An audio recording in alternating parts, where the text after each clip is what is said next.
Dobrý deň prajem, volám sa doktor Tibor Matuška, mám 56 rokov, pracujem ako gynekolog, pôrodník nemocnice s poliklinikou v Nových Zámkoch od roku 1978 až do teraz.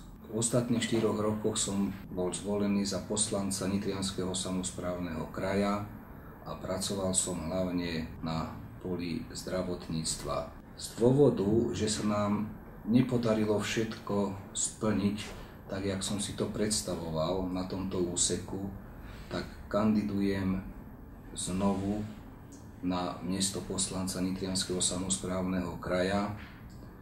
V prípade, že by som zvolený bol, chcel by som znovu vynaložiť všetko úsilie preto, aby hlavne lôžková časť našich zariadení sa skvalitnila a prosperovala lepšie.